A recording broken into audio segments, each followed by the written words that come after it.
Happy Sunday from my backyard live Q&A. It is simply too nice to be inside. I wanted to go live because, well, I was going to record. I had these lofty goals, like I'm going to go get up and work. And I sat outside reading, which is often what I do.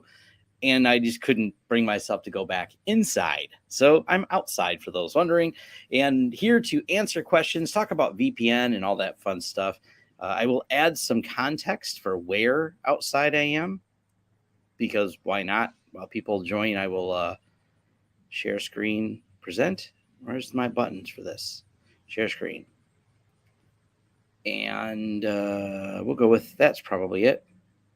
There, that's where I sit in my gazebo and actually sit in the mornings and do this. I've been updating my Wi-Fi to make sure I have reach. And I realized I never did installing Wi-Fi at my home type of video. So I might do that because people overthink it and try to put, as much as I'm a person who says put a lot of Wi-Fi in to get coverage, you don't always need a lot of Wi-Fi for good coverage.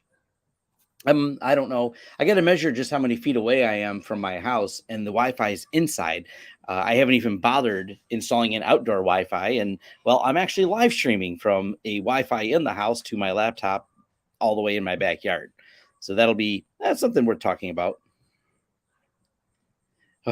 Jason needs to mount his access points. Yes. We've been talking about it, and I think me and Jason are working on a format, and I don't know that we're going to do it live, but that's a maybe.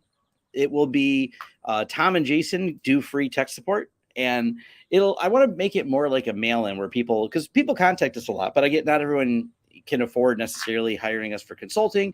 And I said, maybe we'll do this where we set it up as you can email us, and then me and Jason read through your questions and offer you essentially free tech support. And maybe kind of a fun thing where we can go through, answer questions. And I don't know how sustainable it is over long term, because it starts out as an idea, then it morphs into here's 1,000 emails a day. And then you're like, oh, only that has no sound. I tested this earlier and the sound seemed to be working. Is there people that can't? So, okay. Someone said, okay, only know there. So I did a test and made sure that this worked, because this is the first time I've streamed from my this laptop. So I wasn't sure how good the audio. I made sure the audio quality was different. So okay, lots of people have sound. Awesome. Let's see here. Coverage needs vary massively with congested airways. You need many more APs. Yes, that's true. I am not in a area there's a ton of it, so we'll get an intern to read all the emails and just pick them. That's probably not a bad idea, is to just hire an intern to do it. Makes sense to me. Cool. I have no sound on the laptop and TV app. Well, I don't know why, because with the majority of people saying they have sound, I don't know what is causing your individual no sound issue. It's funny. I'm in a mirror, so I think I want to put this behind my ear, but I'm in a mirror, so I'm keep doing it the wrong way. All right. Oh, let's see here. Maybe me and Cody should discuss this too. Ping me, Cody, because I have questions on things, and maybe we'll do a video together on the UniFi access stuff. There's some confusing things I've seen that I've got questions on. So I see Cody from Mac Telecom Networks in here. Obviously, he knows a ton about UniFi, especially the door access system. So I'll ping you on the socials somewhere, and we'll chat about it, because there's some questions that have been coming up. But let's start with this question here. I started using UniFi 2 years ago after watching all your videos. More than 50 projects later, I want to say a big thank you. That is the next video I'm working on. I've got an outline for it, and it's about our use of UniFi on projects. It's because I did this video in 2022, so I want to do a 2023 version, because a lot has changed. Now, my still liking UniFi for projects hasn't changed, but it's funny because I mentioned buying over $200,000 worth of UniFi equipment. Since then, there's been a single project with almost $200,000 worth of UniFi equipment. So I've actually scaled it more than what I had talked about in that previous video. But I think it's always one of those worth warranting, because everyone talks about the UniFi competitors and things like that. And yeah, it's just one of those, questions around it about the, what's good, what's not good when it comes to UniFi. Now, the thing I want to talk to Cody about, and it's going to be a good topic, is are there some UID licensing concerns around the access system? Like, I know UniFi has been releasing a series of videos bragging about it all being free, but they do charge for UID. But I don't know what systems and what integrations require UID. And be like, before, UID was part of why they tied into VPN, and I thought it was dumb. They got rid of that requirement, and now the Dream Machine works without that. So I think that's great. But are there other concerns? And just, you can just message me, Cody, on that. And like I said, me and you could do a video on my channel together on it as a topic. Now, I do like this topic because I did do a video a long time ago about why Meraki sucks. And I think we can do this, Jason. And I want to loop in one of our employees, Eric, because he has some strong opinions on the Meraki firewalls as well. So I'm definitely all for the Meraki shootout. Matter of fact, let's just go take it further and do some Wi-Fi testing at the office. We'll set up a UniFi, we'll set up a Meraki, and we'll do a bunch of Wi-Fi testing at the office. And let's just make this kind of a fun video. I think that I'm all for, the head-to-head comparison of UniFi and Meraki. And the problem, and someone was right in my old video on this, that said, Tom, you don't know a lot about the Meraki. And I said, that's correct. I'm not a Meraki expert. And therefore, someone who's had a lot more experience like you on it definitely will make that video more interesting. The UniFi access free versions degradation is worrying. We're lucky we can make do with 5 users. That's the part I'm kind of confused about. The access issues give me serious reservations about coming, and Wiki truth is broken. That's the part I like I said, I'm going to ping Cody on that. Me and him will do a video together on it as a discussion topic. So I think it's interesting. I want to make sure there's some clarity on it, because even reading the UniFi website, I don't have one to log into to verify any of the claims that were stated. And because I don't have without firsthand knowledge, I don't like to make assumptions or statements on that. I need to learn more about firewalls. They've been much on my radar. Absolutely. Jump right in on the PF Sense and ping me if you have any questions. I'm always willing to chat with you on it. I have a couple MR44s we can use. Perfect. And we even shot anything at the Toledo office. Maybe I should, the Toledo office is pretty new, but I would not call it complete because it's been built in a functional way, but it's lacking the fun yet. So I think that's the thing we want to do in the Toledo office is do a walkthrough, kind of show, because it's a cool building, a really cool building, and it's a cool office space where everybody works. But then it'll be one of those progression, like here's what it looks like today. Then we're going to start applying ideas, because I think there's some cool art stuff we can do there and techie nerd stuff we can do to customize it, because it's like a big blank canvas at the Toledo office. So it's a great, and I like to show people the progress of it, because even my office, as weird as it is, there's a lot of progression from 2017 to 2023 and just kind of the nerd stuff that we have there. And I always think that's fun.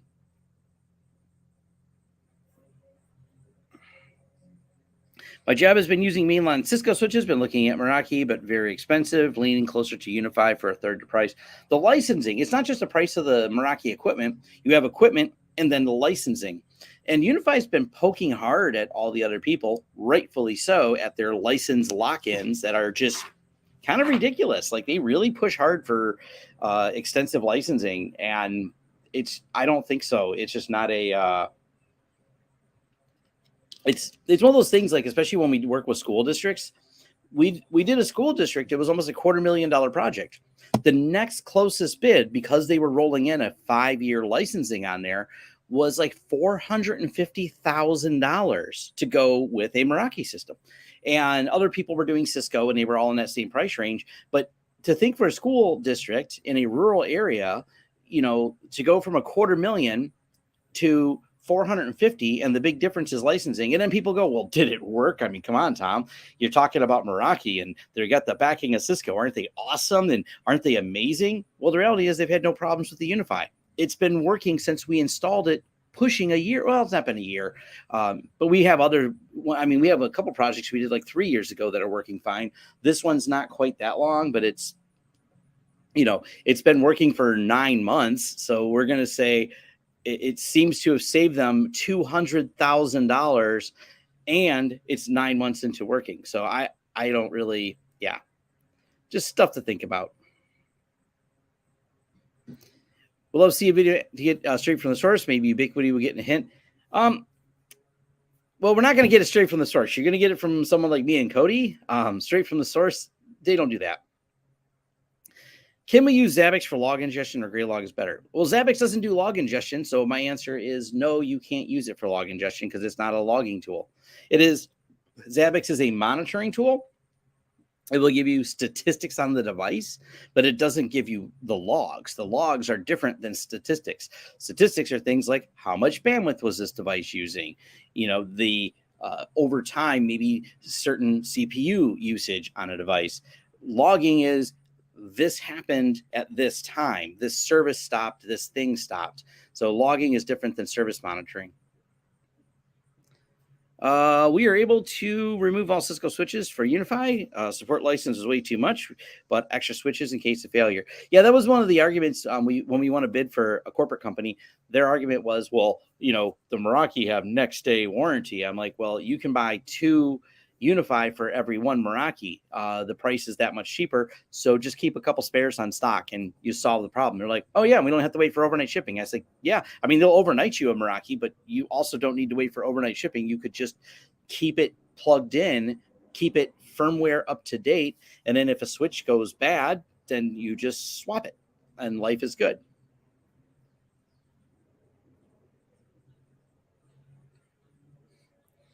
We run many Ubiquity products, use a Dream Machine for business. Do you think pfSense is much safer than the Dream Machine Pro? Safer? I mean, not exactly.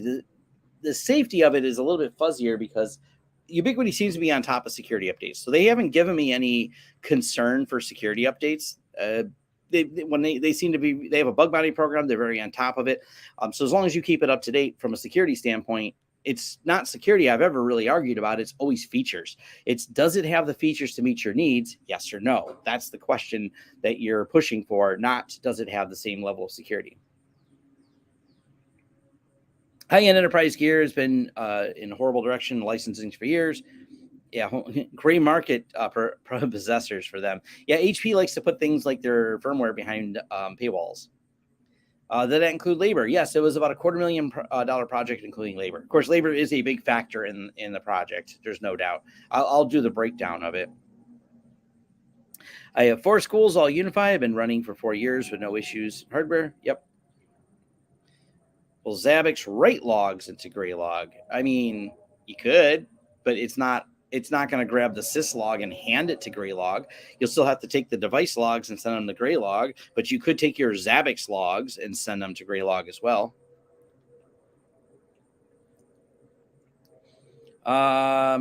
Is there an updated recommendation on home security system for user not having Synology NAS or UDM? I don't know. I don't understand what the question is. What security are you looking for? You're looking for not a UniFi or not a Synology, like another security system. I only really use those ones, so I don't know what other ones are out there. And the question comes up a lot. Isn't there an open source one? I've never seen a good open source top to bottom system for security cameras. If it exists, I've not seen one. Is there such thing as SAS SSD? Believe so. Yeah. I mean, they come in that form factor. A lot of things, if you're looking for speed, are going to the NVMe though.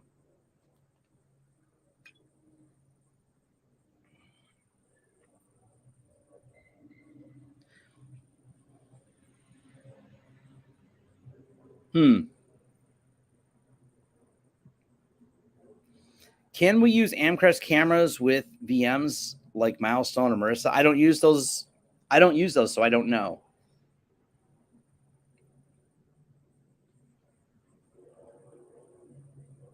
Oh, yeah. The Dream Machine Pro or pfSense can count as a next-gen firewall.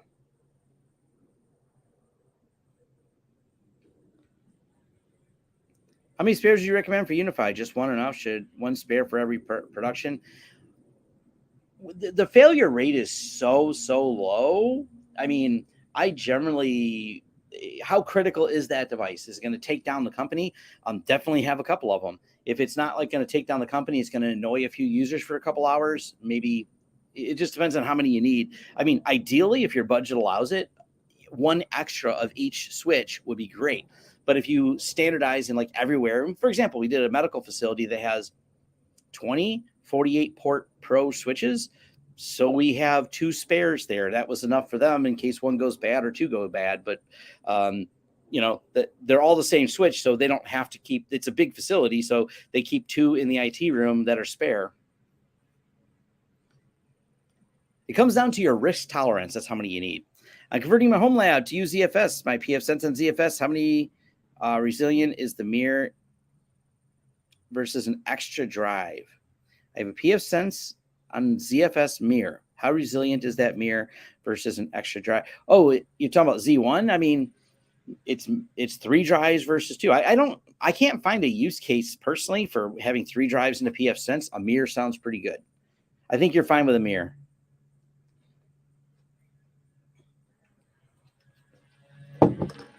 Are there reasonable? Well, reasonable is the problem. One of the other ones we use is we haven't interacted with that client as much because I think they're moving to something else. There's a Exact Vision.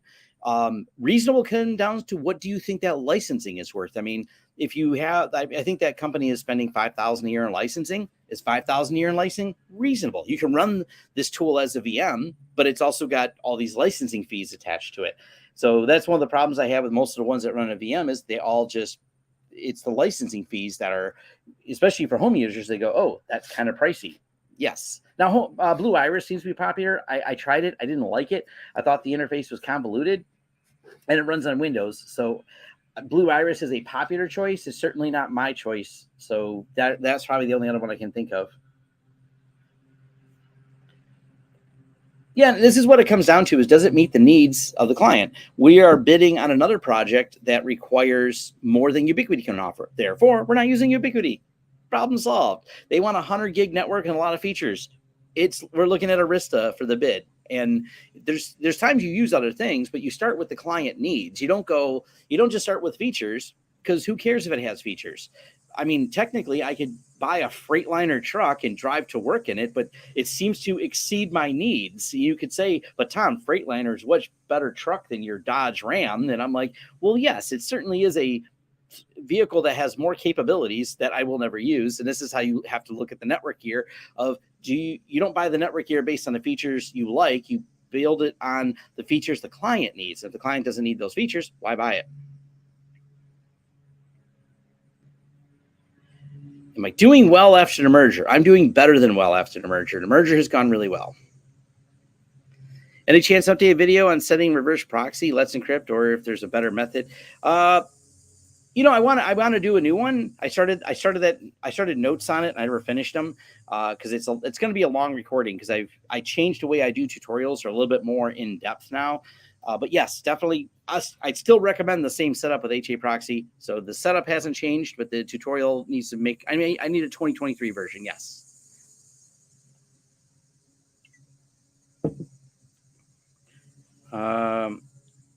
Chance to test with. There's so many variations in that. There's not a way to easily quantify that. The site magic testing with that. It's using a WireGuard. We could probably quantify how fast is WireGuard in a UniFi Dream Machine, and the rest is your internet provider after that. Schools are a good use case, Ubiquiti, because they don't have a lot of channel competition. Yes. Yes, and SAS SSDs exist. I should have been more concise on an answer. The enterprise SSDs are generally SAS. But we're seeing a lot more for people who really want the speed. It's NVMe is where they're going there.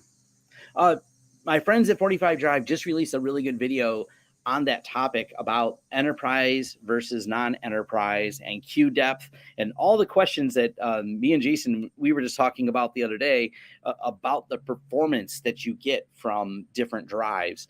And queue depth is another one that is not something you may think about until you start building these in an enterprise environment and put a lot of demands on it. 45 Drives just released a good video on that. Shinobi is the best open source, but the Synology looks like it works better. Yes. So Shinobi is one I've just never bothered to review because I played with it and I said, boy, this is just so basic. And you could cobble something together with Frigate and Shinobi and try to build some alerts, but I don't feel it feels like a home project that's not very complete. And if people are using these for security cameras, they usually want something more complete that works and that they can go, hey, I want to see, this information right now of who's in my driveway. And I don't feel like there's a lot of reliability or completeness in the other ones. So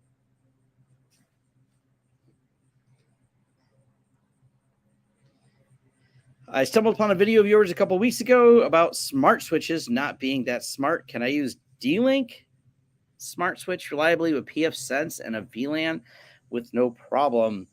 If I don't use D-Link very often, so if you're trying to pass VLANs, is it a managed switch that has VLANs?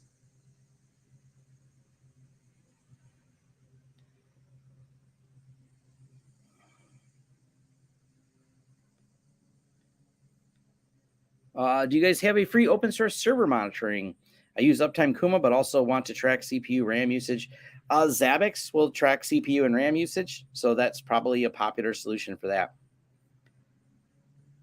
Outside is nice. Have only had one hardware failure with UniFi device in 5 years. It was caused by a lightning strike. Yeah, we have extreme. We wouldn't sell so many of them and recommend them if they failed. The failure rate is extremely low.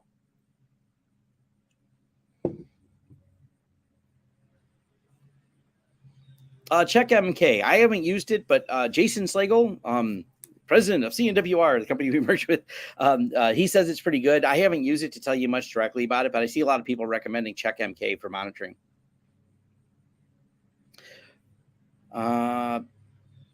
What job title would you look for? System administrator is some of what we do. Managing clients. It starts at help desk. It then goes to network engineering. Network engineers probably it depends on specifically which you're asking. Are you a Linux support engineer, a network engineer? Those are all valid questions. Yeah, pfSense mirror. Verkada, I think they have a lot of licensing costs, so I don't use them.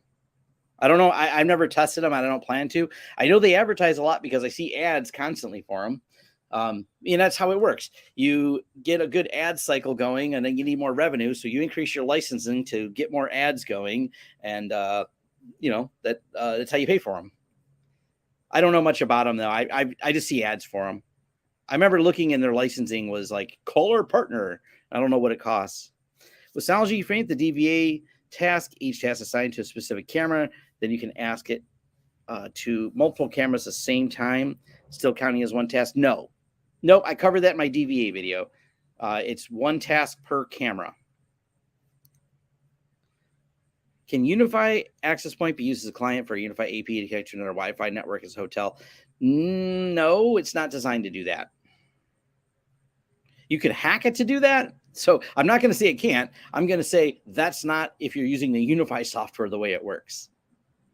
You're looking for a bridging device, and that's not what they're designed to do.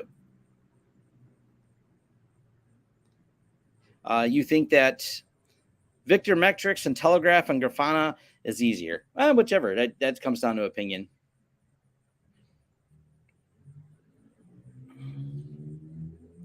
You can't host the Dream Machine on another UniFi controller.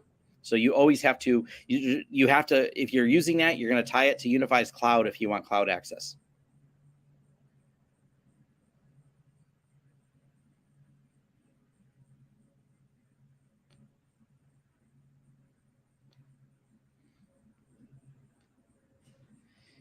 With Synology, Surveillance task, each task is specific. Yeah, you already asked that.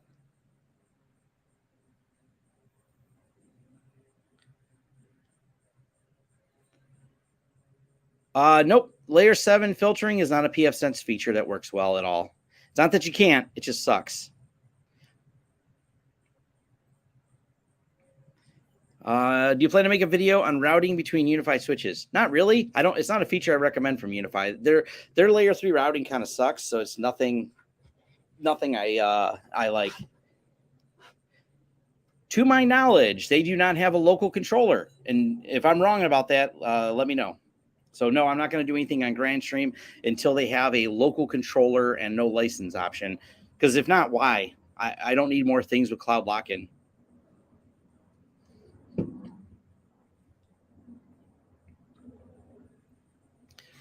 Have you looked? I've never swapped a power supply in the UniFi switch. So if the UniFi switch power supply dies, I don't have any insight into repairing it. We've never tried to repair one.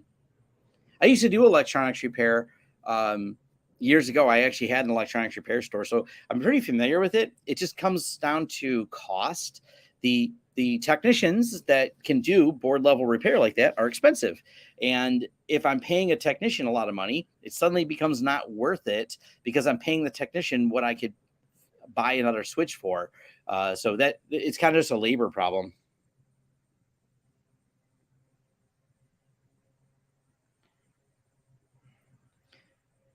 No, I really haven't done much testing with the C2 identity.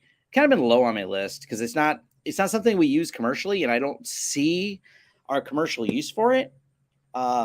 So it's one of those problems. Like, we deal with a lot of small businesses, and all the small businesses are just using Azure. I don't like it. They're using either like Google Cloud, some use Okta, and the others are using Microsoft.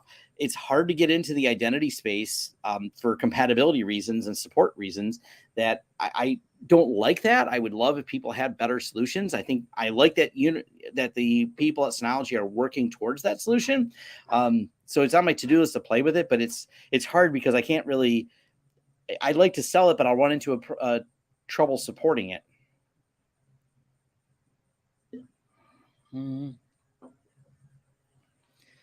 Yes, I have a video all about do you need I think it's called Do You Need Layer 3 Routing? You'll find that video, lots of graphics. Maybe I'll make a 2023 version, but the content won't change. Just the quality of my videos has gotten better because I've got more skills at making diagrams. But the content's the same. You mentioned you don't like pfSense to route traffic, but you also don't like UniFi routing. I never said I don't like pfSense to route traffic. pfSense is what I do like for routing traffic. So I don't know where you got I don't like it for routing. I don't like it for filtering. Filtering and routing are different features. Morning. I asked the question back, but the UXG was still EA. Have you deployed any UXG pros, cons, better solution? I don't feel like the long term of that product looks good. I feel like that'll be abandoned at some point. I don't know how long UniFi will support it, so we don't deploy them. No, we don't have any clients where we manage the firewall. We have plenty of clients that have UniFi Dream machines. We don't have any of them that we manage, and I don't really foresee it as a solution we're going to really be rolling out. We generally like pfSense for most stuff. What are your thoughts on Extreme switches, considering staying in the ecosystem? Their AP's been having it. Didn't Extreme Networks get bought by another company? I don't know. I don't use them, so I can't really speak to them. You should rename the sessions. Go ahead, pick my brain. Yeah, pretty much. That's why I just put live Q&A. Trying to plan out my TrueNAS storage system. What do you recommend? Why don't you have a VM, storage, Plex, backup, separate pools, mirrors, RAID Z? That's a great question to ask in my forums because you got to add about a paragraph more of context of what you're trying to do. I mean, if your budget's unlimited, build like 20 different pools, buy about 20 or 30 drives for each pool, maybe even build some all SSD SAS ones. If without any context, I have no idea how to answer your question. FY, you can represent as an engineer, use your professional title and designation is protected in US, Canada, unless you hold. You can't represent as an engineer. Oh, I can call myself a network engineer all day. No one's going to sue me for calling myself a network engineer.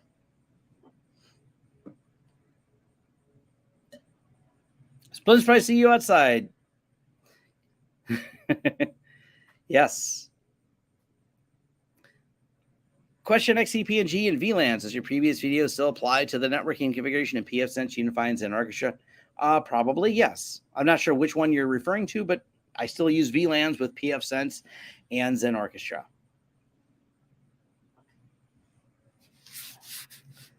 I bought an F5 lab license to see how reverse proxy works. More for a work project. And I'll tell you, F5 would create some sort of GUI for itself. Yeah. The answer is no. No open source AD solutions. Everyone I see is always a mess. So I just don't use them. We need to have more VDEBs for high IOPS. Yes. You can get a higher IOPS if you have more VDEBs. I've got a video on that topic as well about VDEV design. There's a long write-up on my forums with tons of test results and links and all the factors that go into it. Have embedded controller with 30 devices, but can only provision other. Fully agree. Okay, so they do have an embedded controller. That makes them a little bit more interesting, but that's not a real compelling reason to use them over UniFi. That's my problem with switching. Like, there's a lot of effort I put in, and then my experience comes from deploying thousands of devices. Before I can deploy thousands of devices, I have to trust the device. But before I can trust or even think about the device, it has to have a compelling reason for me to use it. Is it just that much better on Wi-Fi? I don't even get why these companies put so much effort into some of the things they do. Like, they're trying to take a slice of the market, but if you're not going to innovate on the product, you're going, look at my clone. I marked it like 10% less than the competition. Okay. Is that my reason to use you? Is you're 10% less than the competition? I kind of don't get it sometimes. What do you recommend for backing up Docker containers on a Synology NAS? I don't know, because I don't use Docker on SNAS. Is it Marius Hosting has good videos on that as a topic? I think it's called Marius Hosting. Let me look it up. Or not videos, good articles on that topic.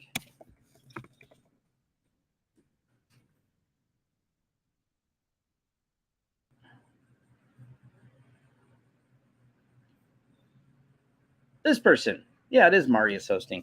They have more write-ups on Synology than I do in terms of the setting up the Synology Docker. Synology Docker is confusing. It's just not normal Docker, so I don't use it much.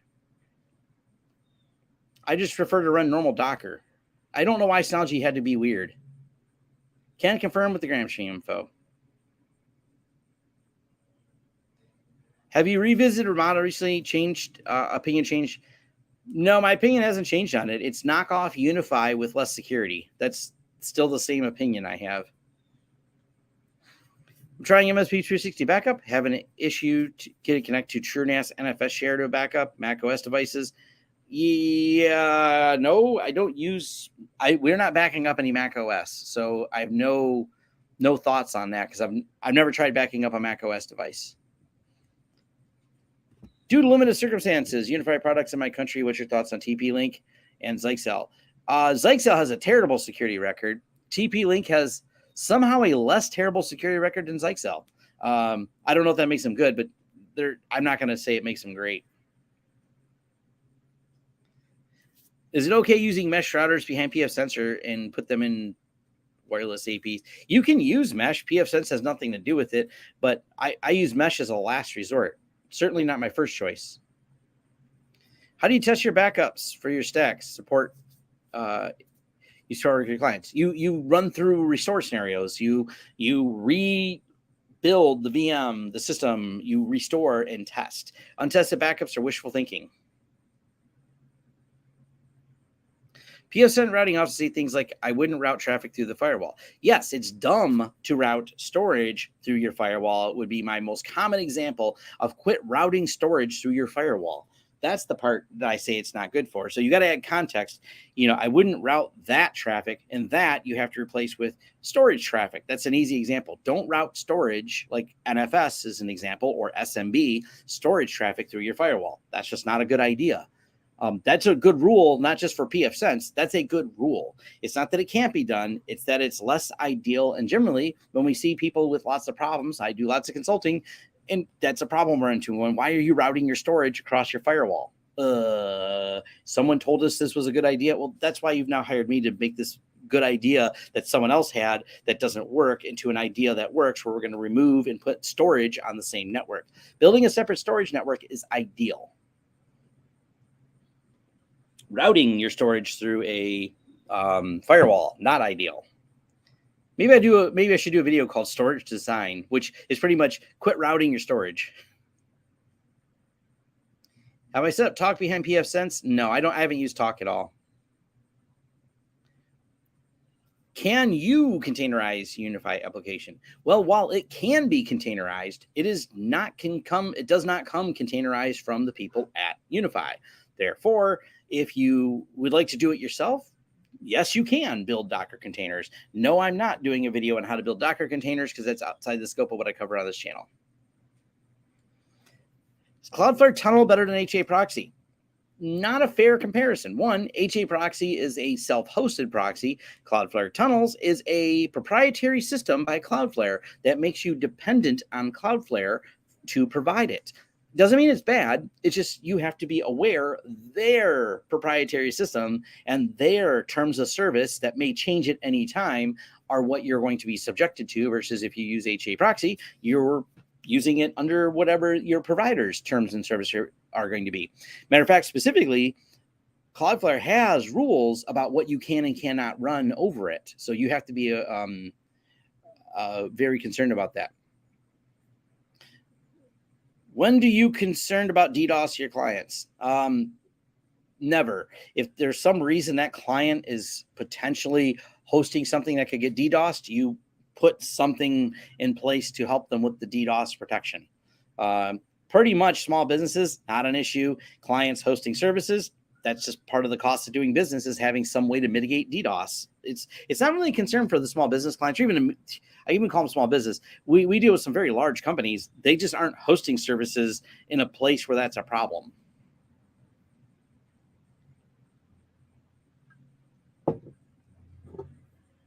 No one's speaking a lawsuit. It's had respect for people who are engineers. Okay. I don't think I'm trying to take away the credibility of a train engineer. So we'll add some context to that. I wouldn't represent myself as a doctor. Well, I can still call myself a network engineer. I mean, network doctor? I think if I said I was a network doctor, that might just be a fun title. I don't think it offends doctors, though. But I do not have a doctorate in anything. So I actually don't have any college degree at all or any certifications. I have anointed myself engineer, I guess. I don't know. I just don't know a better term. Network person. That sounds like it would confuse people more. So you're a network person. If I said network engineer, at least I think you have context for what I've been doing for the last 20 plus years of my life in my professional career. Am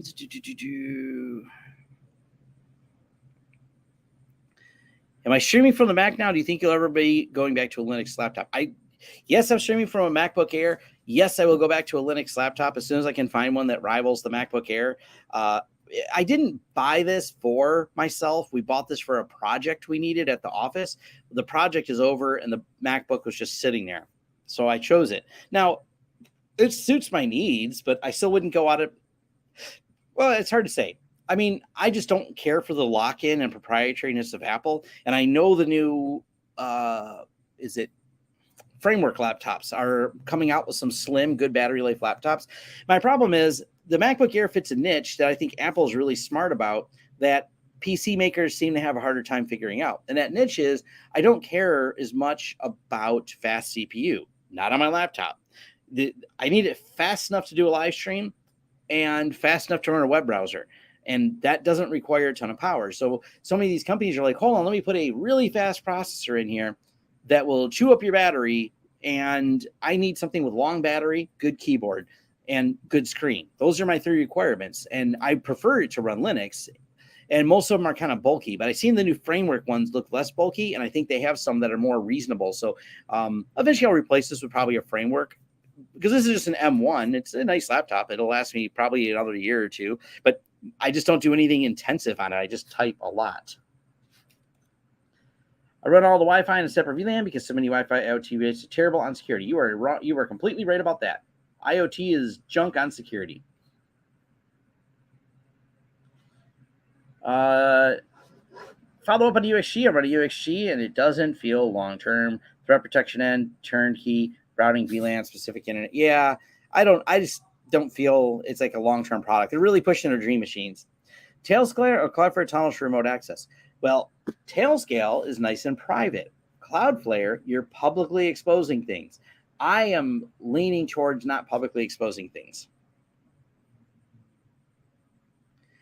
Please do a storage network video. Maybe I will because it's easy, because it's going to be short. Quit routing storage. Cheap AliExpress clone hardware in the market. Do you feel a router on that software, the device is actually safe, secure? Yeah, I don't think it's a big deal.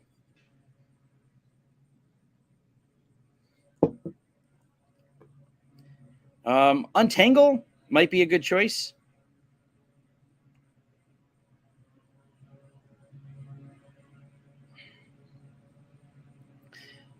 Cloudflare tunnels come with more authentication options along with DDoS protection. That is true.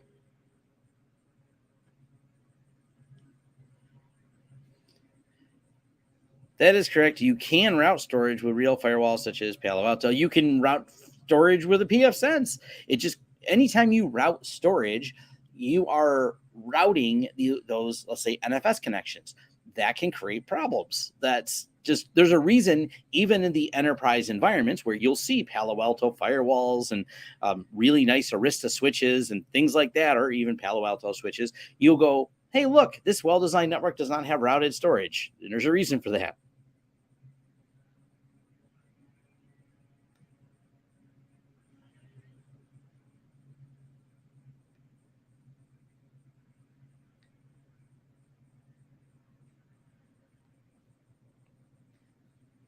Yeah, HA proxy can be locally hosted and also a TCP load balancer. Well, you have a more direct connection with HA proxy. So, I run HA proxy. It's on my public IP that my ISP gives to me. And because of that, there's no extra hops in between. Cloudflare tunnels proxies the connection over to Cloudflare. Therefore, you're going to deal with the latency issues that come with passing it off to another hop and going in through the Cloudflare network.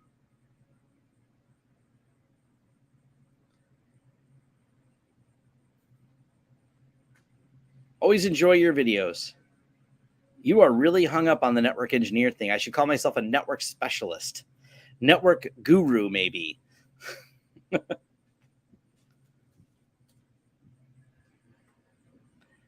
If you could download more RAM, can you download a doctorate? Oh, you can absolutely download a doctorate.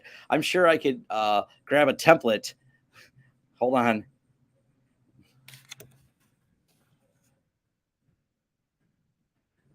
Google auto completed this for me, by the way.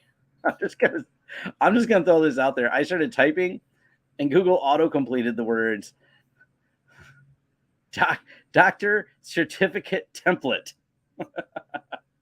That amuses me greatly.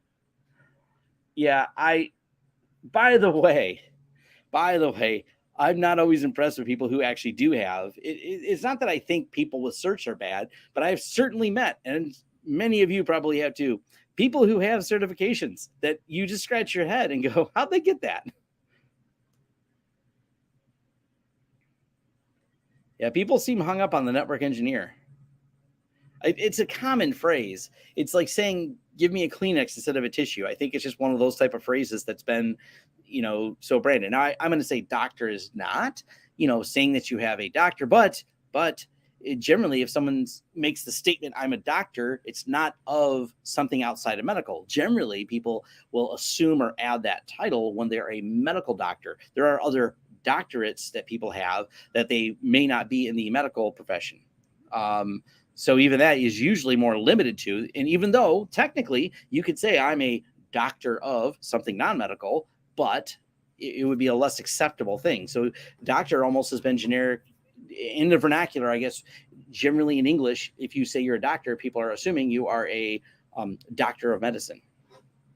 Anyways, I'm going to get way off topic on that. My NAS has two networks, LAN and DMZ. Both networks have restricted access, no routing between them. This is for my home lab.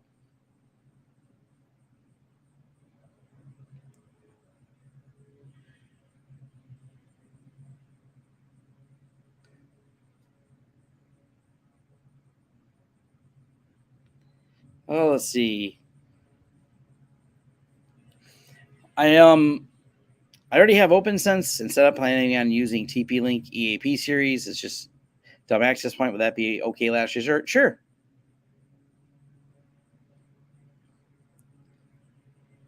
No hot sauce of the day choice today. Agreed. Disappointed M1's higher performance with battery life purpose hasn't been replicated by other laptop vendors, Intel and even AMD. Yeah, I'm all here for an ARM Linux laptop. ARM Windows I don't think has done very well, but ARM Linux is really popular by things like the Raspberry Pi and many other devices. ARM processors are getting better, and I would love to see a good ARM laptop besides a Chromebook. A Chromebook's actually my other choice that I actually thought about, because Chromebooks have that same thing, but they're kind of that proprietary lock-in that I don't like as much. Any reason VLAN instead of separate LAN? Got a few NICs had collecting dust, so I might put them in there. I mean, VLANs are usually out of convenience, but for Homelab, you usually don't have to figure out how to have, for example, here's a better use for a VLAN versus a LAN. We have a 20,000 square foot warehouse. There's a docking office at the back of the warehouse that needs multiple networks on it. I have a fiber line that goes from the front of the warehouse to the back of the warehouse. I would have to run a separate LAN for each one to get those separate networks. VLANs allow me to conveniently consolidate on one fiber to get all the way from one end of the building to another. Home users may not have that. So yeah, running separate physical networks is great because you don't have the shared bandwidth problem. Network specialist. That's a good one too.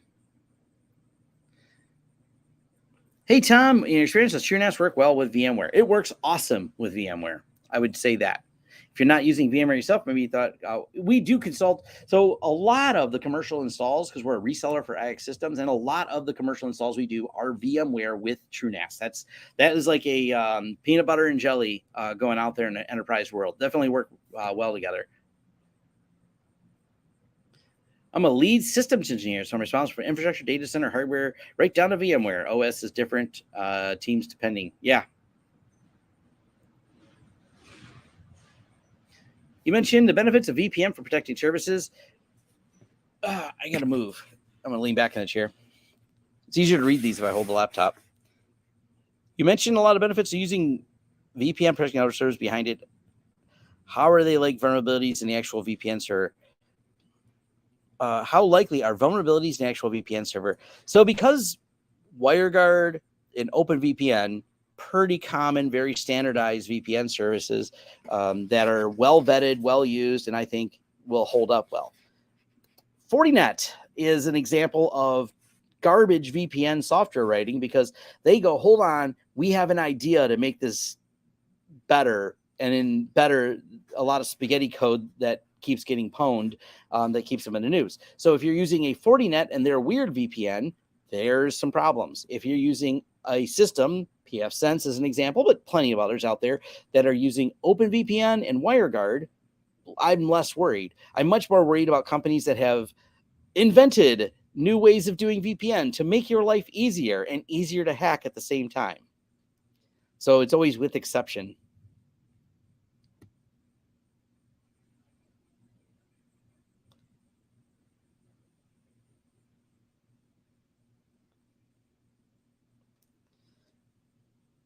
Our SAN is FlexOS now, moving to Pure Storage and a Cisco Flash Stack. That's not going to be cheap. On a home network, should I worry about port forwarding, games, or apps? I mean, it's not a home network question. It's all about what those apps are. So what's the risk? Maybe we should walk through this one day, because this is a topic I've been thinking about, is what happens when someone pops an app? What's the next steps and what's the risk? So you have to ask yourself, if I have something port forwarded and then that app gets taken over, where would that person go next? What would they be able to leverage? For example, my son's gaming computer is on a separate network. And let's say I port forwarded something and for a game he's running. It's not on the same network as me. What would they do? Well, they would have control maybe of his machine and maybe other systems on the network they would try to gain access to. But would they gain access to them? What else is on that network? Those are the questions. It's not like there's a instant response to it. And how much time and effort will someone put into that? Because the reality is, owning my son's gaming desktop would be amusing, but there's not much money in it. Maybe to steal his Steam games. I don't think that's a big monetary payoff. So it comes down to, like, do they have something worth money, and how will they leverage it? Generally, they're after money. There's certainly people that's after chaos, but money is mostly what they're after.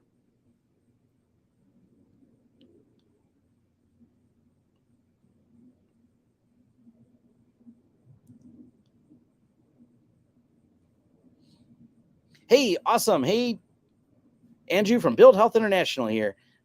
Look up Build Health International. They're doing awesome stuff. Thanks for your help. Got the network up and running. That is awesome. That is maybe sometime, Andrew, reach out to me or something. Maybe if you want to talk publicly about what you guys got going on, ping me. It might be an interesting topic that we can spread some awareness. You guys are doing some cool things. Brought my first MacBook December 22 and been conflicted ever since. They work so well, but yeah, the ecosystem lock on is less than ideal. Yeah, that's how I feel too.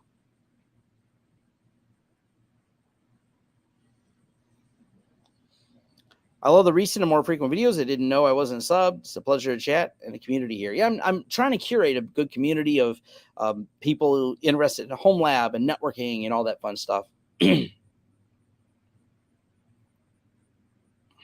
I met a CCNA who couldn't even ping or trace out. Yeah, we all have. To you, chassis. I can't think of one. I don't build many of them, so I don't have a ton of opinions on those.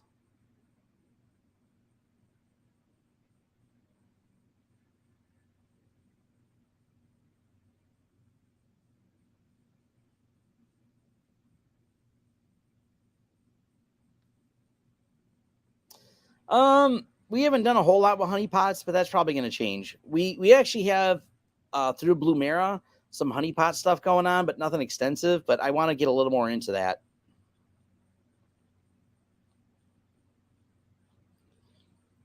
I don't think there's enough demand to bring the VXLAN to pfSense. I don't think so. It kind of comes down to demand. If there's enough demand for that, they would add it. But if they're not seeing enough push towards it, it may not justify the engineering time.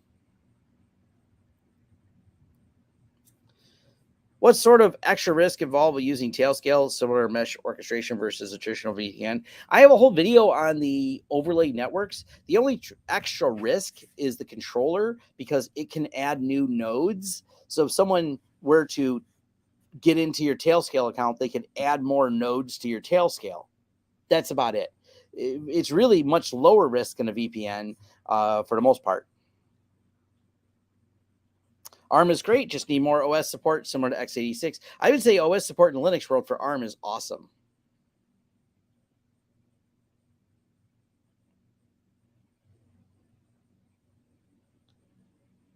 The only Linux laptop I know about is the Pinebook, and haven't dove into details.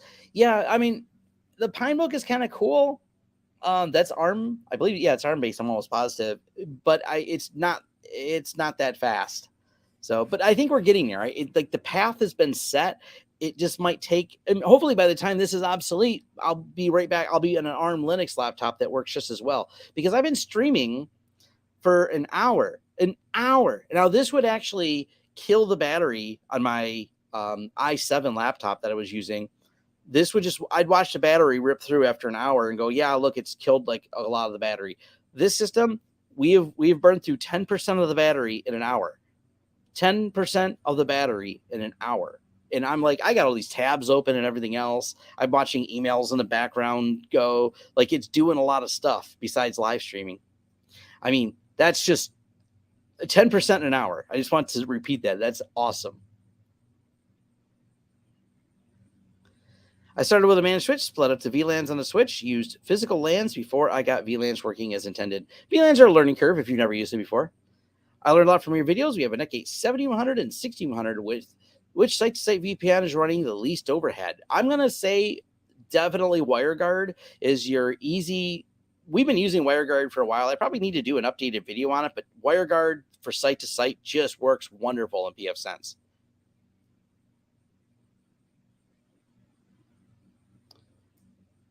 Most of our VPN usage dropped because of Tailscale and Zero. Yeah, it just works really well to use those.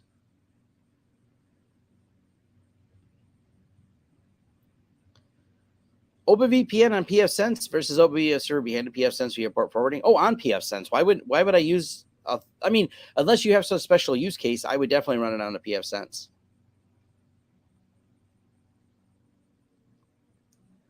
Are we approaching practical limit with NVMe due to cooling constraints? No.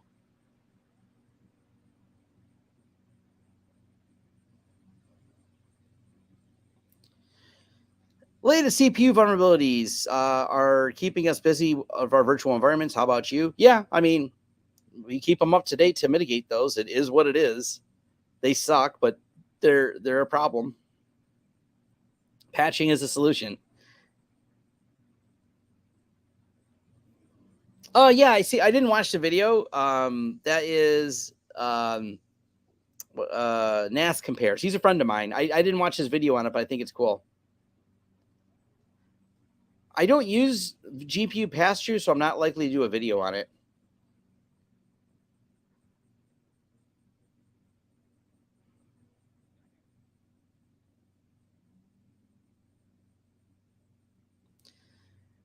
Do you have logging and monitoring? What sort of indicators compromise would you look for in a host or on the network? I don't bother with my what I call my not safe for work home network. I do have Huntress running on my son's computer, so I would let Huntress alert me if there was a problem.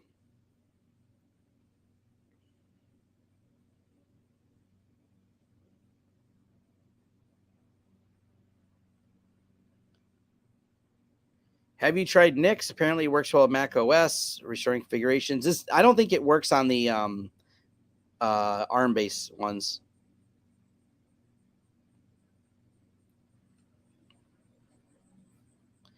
Yeah, the MDM stuff is neat. I don't know, but the reality is we couldn't get our clients all to switch to Mac. It's not likely because their line of business apps don't always work on Mac. I have a dual Xeon workstation I want to use for a home server. Should I start with XCP&G? I have a NVIDIA RTX. Did they find a solution?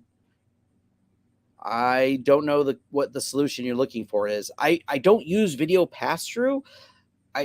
So I don't have any answers for that. I'm using IPsec VPN on pfSense for remote access VPN on Mac OS, and obviously because it's there. You know, I'm using Tailscale on my Mac because it works so well. Is there an open source alternatives for Intune Autopilot? No. Oh, wait. Oh, for Linux?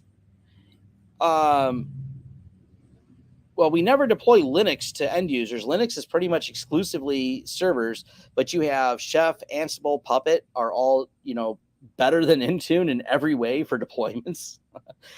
Jay from Learn Linux TV is working on his video for his Ansible poll. But yeah, Ansible, there's a ton of automation solutions for Linux. Microsoft is going, derpy derp, I guess we can finally start doing automation that's half-ass and maybe as good as Linux, but we're going to make it harder and more complicated to do than Linux. And we're going to have a ton of security problems with it, and we're going to change the interface every now and then. Microsoft's a terrible company that doesn't care about your security. I love that the Tenable CEO called them out and just said, look, you guys suck. And I've got plenty of videos about how Microsoft just doesn't care about security. They care about money. And if there's a potential for money disruption, they fix security. If there's no potential for money disruption, Microsoft doesn't even fix security. They're like, it won't disrupt the flow of cash. Therefore, put the intern on this project. Make a video on GPU pass-through? No, not likely. I just don't use it. Jeff from Craft Computing has videos on it. I can't really improve upon them because he uses them and talks about all the details. I don't use it, so I just don't use video pass-through. Not saying you shouldn't, but when Tom doesn't, it makes it a lot harder for me to do videos on. If I had unlimited time, I would do it. No, Tailscale on pfSense does not use the same WireGuard package. It's separate. as far as I know. As far as I know, it uses the Tailscale version of WireGuard. Identity management and WinMac loan. I don't have a suggestion for identity management. I don't have a need for it either. Like, I don't understand. The problem comes down to, will it integrate with everything that you want to do? And a lot of the stuff I have is standalone login. So there's messing with identity management system wouldn't make my lab any better, because if it doesn't have a tie-in for all the things, then if the tie-in only supports like Google or Microsoft, which is pretty much the two most common. Matter of fact, Tailscale is an example of this. If you go to log in a Tailscale, you have the option of, I believe, GitHub. I haven't looked in a while. They might have Okta on there, but I remember when I first signed up for it, you could auth through GitHub, Google, or Microsoft. End of story. And that's the problem. You're like, oh, we want to use this third-party authentication system. Okay, but does the things you want to authenticate in support it?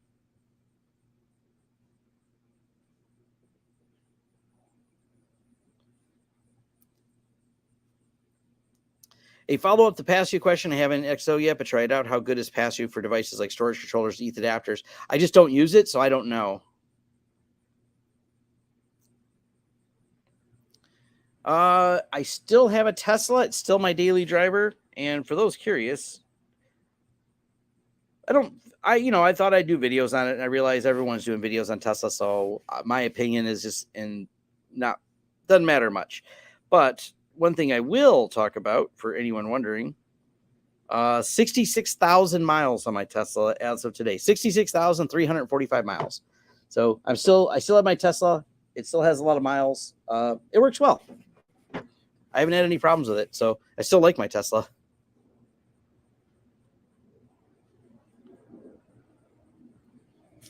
Yeah, it's not just user space. They have Tailscale has a Go implementation of WireGuard, and Chris McDonald has talked about. This is why I say I don't, as I know of right now, they're still using Tailscale, still uses that.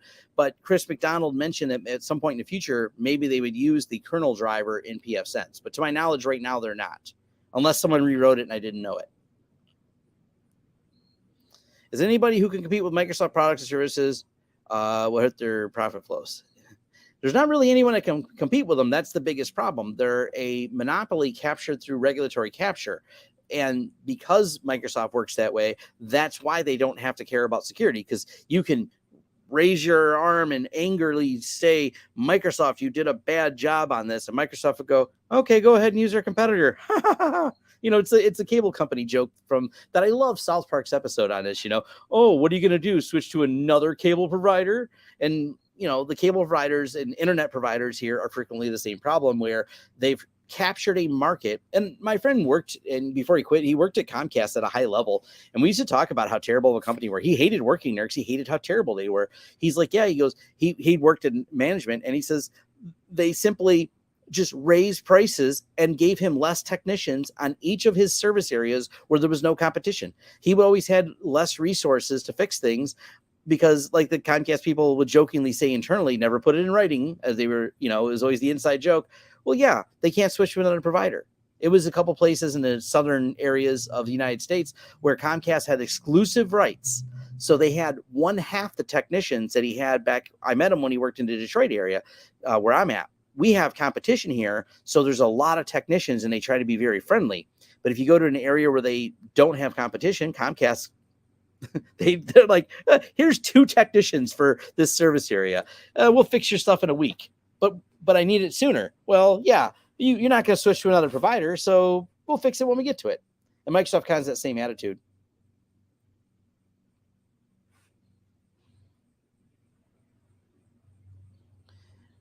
Referring us to Craft Q's Septal answer. Yeah, he's done more research on pass-through than I ever have, or probably ever will. XCP, is XCP the best? I like XCP-NG the best. We do a lot of consulting on it. I'm very familiar with it, but Proxmox is not bad at all. No, I've never used NordVPN and don't plan to either. Tailscale and pfSense is fantastic. I agree with that.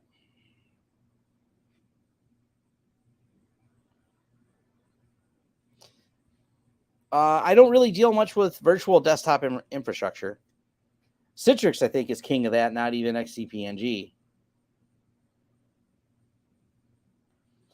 Yes, you can use Tailscale for remotely managing XCP-ng hosts in Zen Orchestra.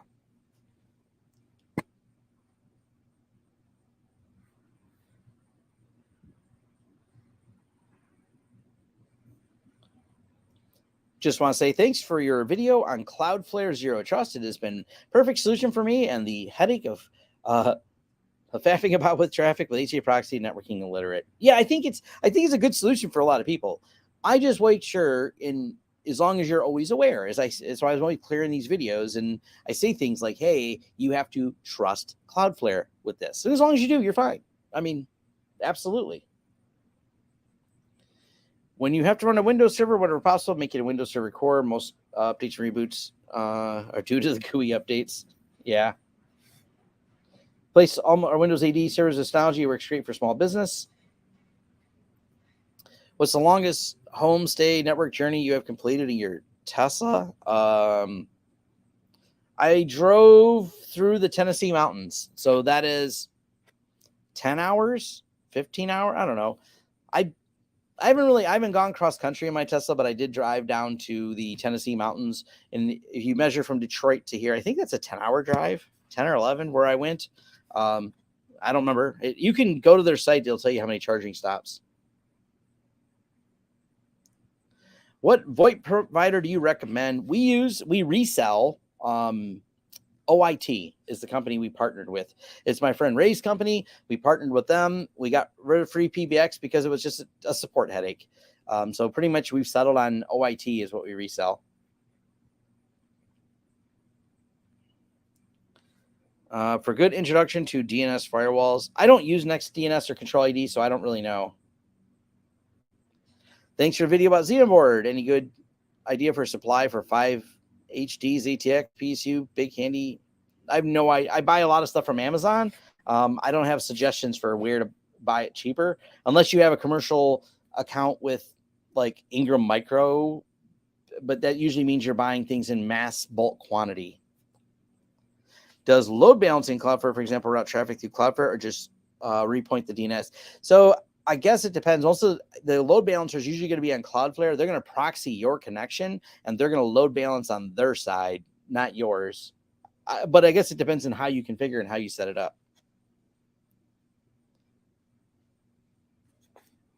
Is there a way to get a public IP address on your router? No, not really. I mean, there's ways you could spin up some hosted account somewhere and forward the public IP of, let's say, a Linode or a DigitalOcean account over to your system. But that would do it. But I don't know if that meets the goal you're trying to achieve.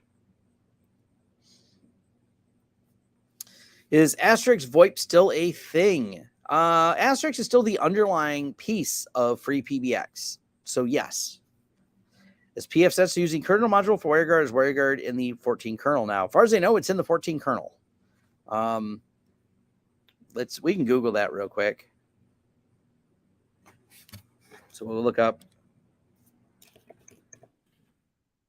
WireGuard VPN BSD kernel.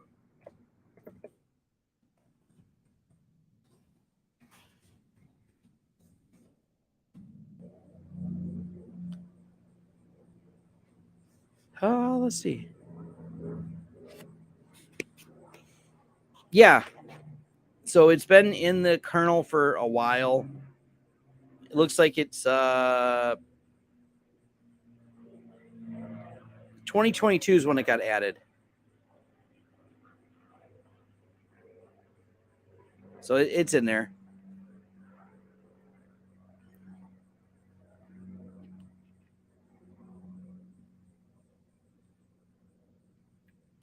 I use VMs for my public-facing servers. Nothing gets routed to the physical host of my DMZ. PFSense is blocking everything inbound. But yes. What are the blank spots for your channel? I like to start my channel filling in your blank spots if it's okay.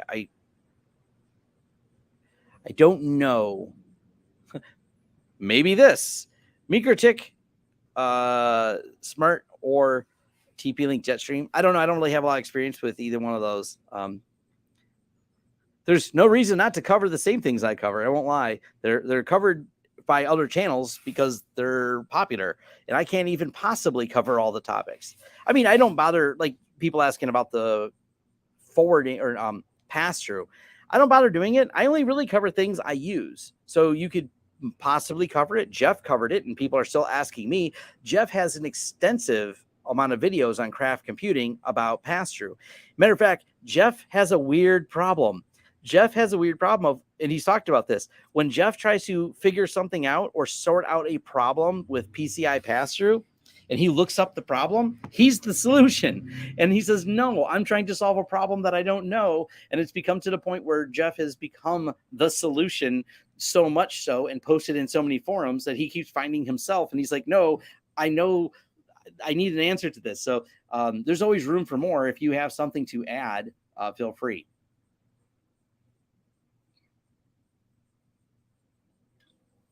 Weird question. Does it make sense for a device that keeps PoE camera redundant between two switches? So if one does the update and the camera says online, well, how would you connect the camera to two switches at once? I don't understand that as a question there. Wireless. I want to scan all incoming emails to prevent viruses. Gmail does a great job of that. So does Mimecast, is something you can use as well.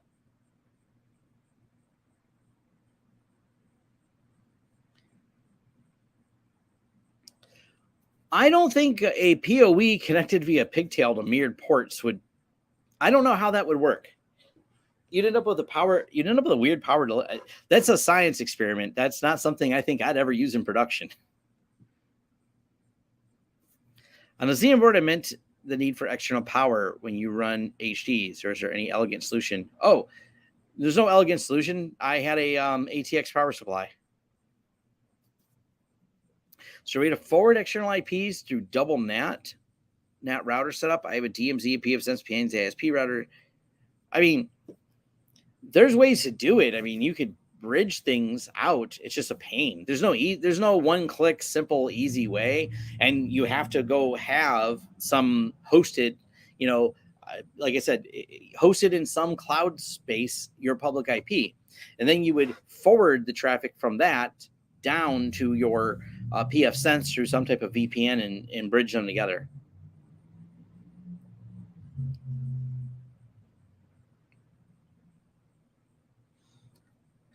Sounds like a fun experiment. Yeah.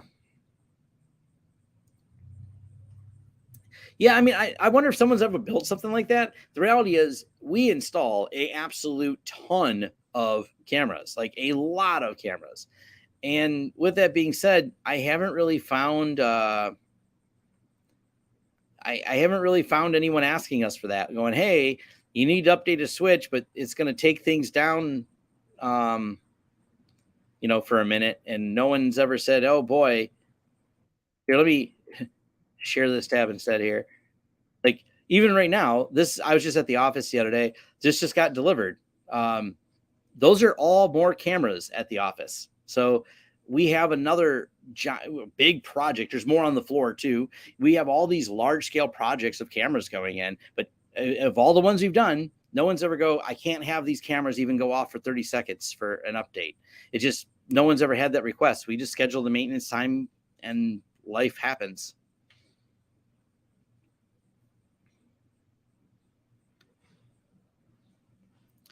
Yeah, Cloudflare works through double NAT.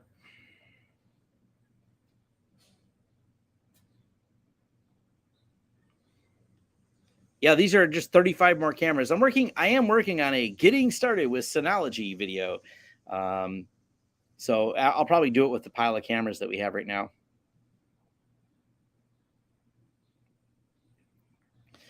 Yes, I still run UniFi access points at home. This video is brought to you on a UniFi access point. There we go. I said it like an ad.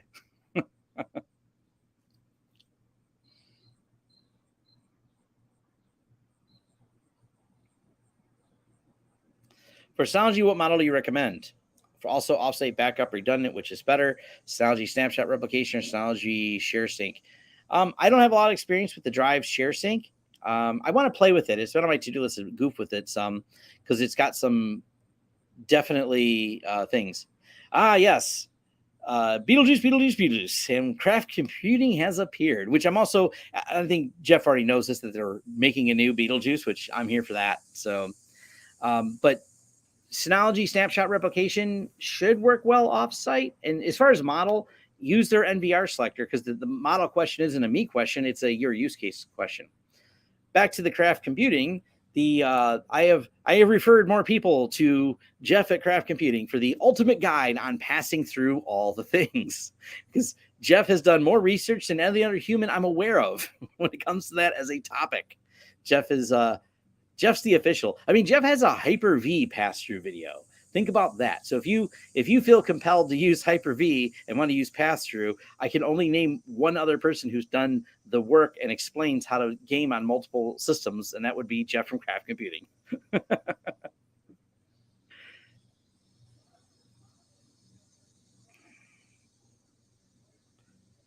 Will you perform maintenance on the devices or the devices do it for you? Yeah. Do you know of any camera with good bit rate? All they seem to care about advertise is the resolution to end up with 4K video feed. That varies a lot, and the reality is the bit rate is lower because, like Travis just mentioned, when you have like 35 cameras and you don't have a budget to store 90 days at a super high bit rate of 90, of all those 35 cameras, that is just in practice, you don't use bit rates. That's the biggest reason why you don't see high bit rate cameras, because they're just, they understand the use case of it.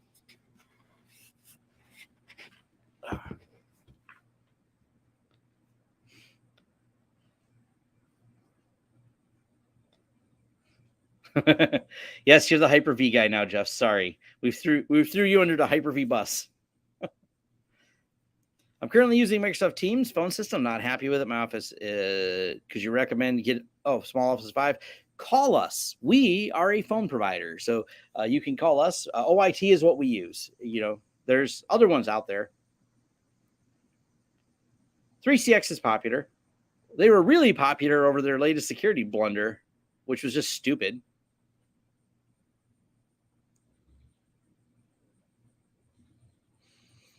Dedicated video on the A16 doing 4-way pass-through. So yeah, it's not just pass-through, 4-way pass-through.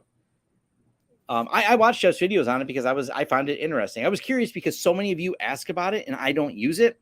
So my experience with it is watching Jeff's videos. That's why. And I said, wow, those videos are really good. Hence, I recommend Jeff's videos. How do you decide if you need L2 ARC? I don't believe I need one at the moment, but I might need it when I move VMs to iSCSI. I don't know if I actually need. Is it just enough to track the ARC hit rate? Yes. And mostly you want more memory. Mostly it's all about the memory. We feel like Ubiquiti is shifting their target audience. Like if we buy a U6 Pro, it comes in boxes of 1. If I buy 50, I have to open. If you buy 50, I have to open 50 boxes with PoE adapters. No, you can buy bulk, unless they change it very, very recently. We buy them in bulk. We usually buy through UniFi Direct, but sometimes we buy through Ingram Micro as well. Or is it Streakwave? I forget. I don't do the purchasing. I just see like invoices flying around sometimes. And we buy quantities of these, so.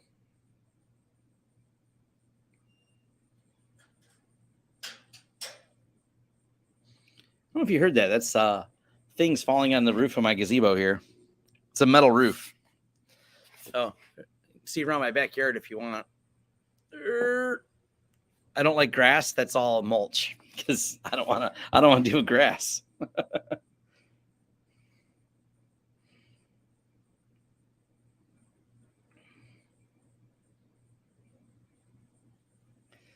There are settings within Synology Translation allow you to auto adjust the resolution and instantly bit rate gets auto adjusted too. Yeah.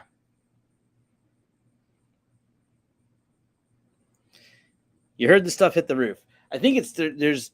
I have a lot of trees, and there's a lot of squirrels, and the squirrels drop crap on the roof all the time. They're up there cutting branches or whatever it is squirrels do. Well, this is why they have rate limiting in Run Zero, because yes, you absolutely can do a full takedown of the network. Yes, my son. Oh, you're just curious if I was still out here. I see my wife has come home. Yes. I see TrueNAS Scale only uses 50% of the ARC, so I might move to TrueNAS Core. Well, I mean, the solution on that, there's the squirrels are fighting now. The solution to that is moving to core or just set the ARC size. You can reset the ARC size and make it use the rest of the memory. I should do a video on that because I don't know why they have it set that way. It's kind of dumb. So I just set the ARC size to use more memory. That's my solution, but I don't know why it's not the out of the box solution. I usually buy UniFi direct. Heard warranty issues getting Elster. Yes. If it's not an official reseller, I don't recommend it. And Amazon is no longer an official place to buy UniFi. Are there any IP phones you know of that can phone locally on the same network without using a VoIP server? No, because the phones aren't usually smart enough to do that or be aware of the other phones on a network. That's why they need a VoIP server. Now, if you're using free PBX, for example, the phones are all connected. The phones are aware of each other via the free PBX server. Therefore, they can talk to each other.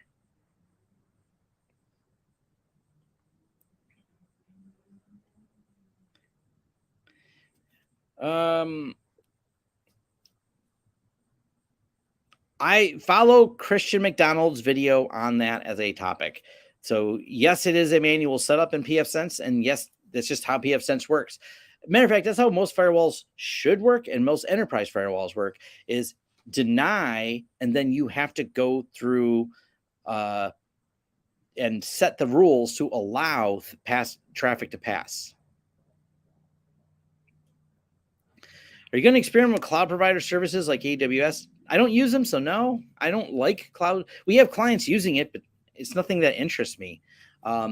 It comes down to time. There's only so much time to cover so many topics. If time was unlimited, sure, I could hire, maybe if I build my channel bigger, I hire a group of people that do AWS. But the unfortunate part about the way YouTube works is you have to subscribe to a channel, not a playlist. YouTube could solve so many of their problems if they allowed people to subscribe to a playlist. Because if a channel goes too broad on a topic and touches topics lightly instead of like myself going deep into topics, it's harder to gain subscribers. The more niche your channel is, the more subscribers like you because they care about the topics you're talking about. This is one of the reasons even me posting my business videos, I would lose subscribers because the majority of my subscribers are here for technical topics, not business ones. So every business video would cost me 10 or 20 subscribers. So I quit posting them. And if I went into the AWS world and started making videos on it, I'd probably lose subscribers because they are here for the TrueNAS and pfSense content. So yeah, it's kind of that's mostly why I try to stay within a narrower niche. Oh, you won't find me telling you not to increase the ARC size. If you don't increase it, you won't use the memory. I don't have another solution for that. Now, don't increase it to use all the memory because you have to leave some memory aside for things you want to run. But I have 64 gigs of RAM in my TrueNAS, and I think I have 50 gigs dedicated to ARC, and then the rest I use for VMs and things like that. But as far as I know, even if you over allocate, this is what I got to test before I do a video on it. What happens when you allocate all the memory for it? Will it properly size like it does in BSD? I don't know. I'll ask. I will try to ask Chris Moore and see if he answers that. Do all your clients have fixed IP? I'm having issues troubleshooting site-to-site dynamic DNS on both sides. If a client needs a site-to-site VPN, they will buy a fixed IP. We do have some clients that have site-to-site VPN where only one side is fixed. That works fine too. If one side's not fixed, not a big deal. But generally speaking, at least one should be fixed unless you want to have a bad time.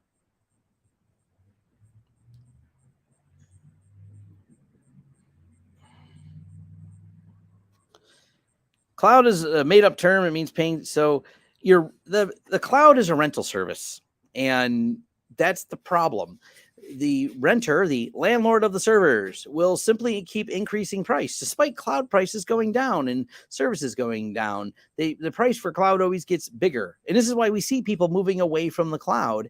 And this is actually a niche that my consulting does a lot of. Is we have a $250,000 project we're working on right now for people getting out of the cloud, and petabytes of storage, et cetera, things that they're all putting internal at their business, because the cloud bill, it pays off pretty quickly. It's not even like they have to wait a few years to pay this off. The cloud bills for storage are really high.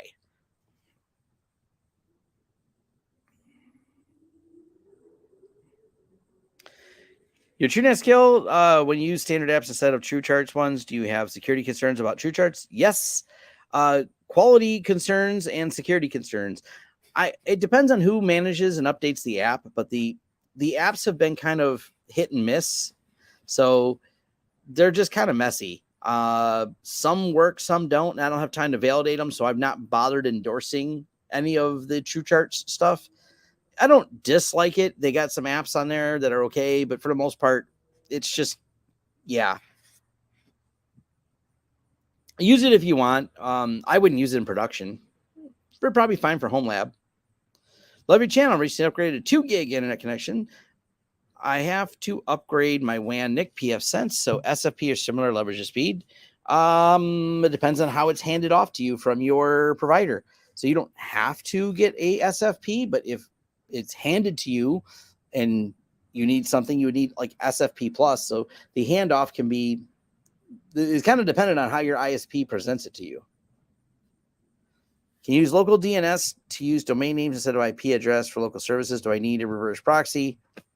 You don't need a reverse proxy in order to make local DNS work, but you need a reverse proxy in order to make the SSL certificates work. Reverse proxy is more for the SSL cert. The DNS is just DNS instead of IP. So that's just setting up your DNS. And I have a pfSense guide on DNS and setting up local names, and I've got a reverse proxy guide. You kind of need both of those. If the reverse proxy doesn't work unless DNS works, but DNS can work without a reverse proxy. Hopefully that made sense. Well, I'm going to wind this down because I'm actually thinking about eating some lunch. My wife is out of town and she's back. Is there any final questions? We'll let this go because I'll end it in 2 minutes because that'll make it an hour and a half long. Tom hangs out in his backyard and BS's. So 2 more minutes of questions and then I'll wind it down. And it's funny because I see there's like 170 people here and it'll start. I said I'm winding it down, so we'll see them all wandering off. I got 1 gig from ISP. I can count on one hand the servers that would allow you to get 1 gig of bandwidth. That's very true. That's the problem people run into is whether or not the bandwidth will actually scale to what you need it to.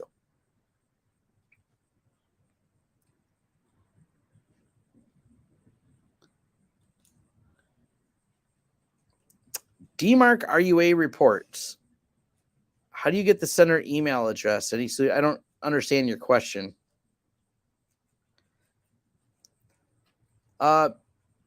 Yes. Do you have a video on how to start your IT business? Kind of. We have a whole series of business videos. You go lawrence.video/biz and you'll go to our business technicalities channel. You'll also find it linked in the description of like tons of my videos.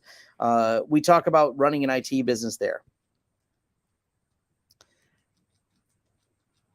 I would, if I was copied to my NAS to my OneDrive, it'd be $30K per month. Yeah. You can use something like Tailscale, Zero Tier, or TNC to cite sites if you handle the overhead. Okay. Interesting. Further, we are planning on replacing all the pfSense boxes with Sophos because the lack of web filtering. Any paid add-ons for pfSense that do that? None I would recommend. So we just don't do layer 7 filtering in the firewall. That's our rule. We do layer 7 filtering on the endpoint where the things are happening. So that's why we don't really have a solution. The other option is for people who insist on it, we still sell some Untangle boxes that we maintain. So Untangle is a different firewall altogether, but it does have layer 7 filtering. I have a 4-port 1 gig NIC want to replace with a 4-port 10 gig NIC. I have tons of VLANs, all going to need to be recreated. If you're using pfSense, no, you can reassign a port in pfSense. I want to say, as a member of the Tailscale team, we love content love content like your last video. Awesome. As someone who enjoys Tailscale, thank you guys for being awesome. You just have a good product, and you seem like a good company too. Because I know I when I did the Headscale video, I thought it was really cool that Tailscale even contributes to Headscale. And Tailscale has some of the best documentation, not just about Tailscale. The Tailscale NAT write-up is absolutely, like, if someone says, how does NAT work?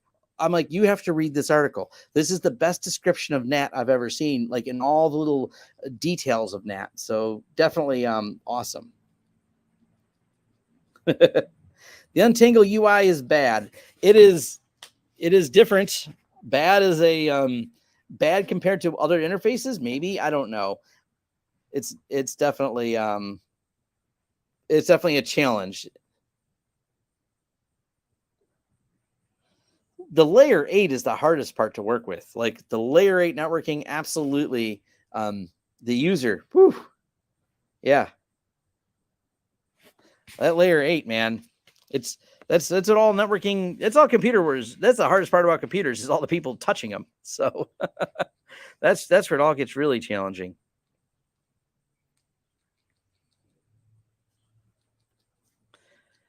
Yeah. All right. Well, thanks everyone for joining. I will see you next time on Vlog Thursday. It's the next live stream I have planned, and I got some more videos to rock out in between. Thanks.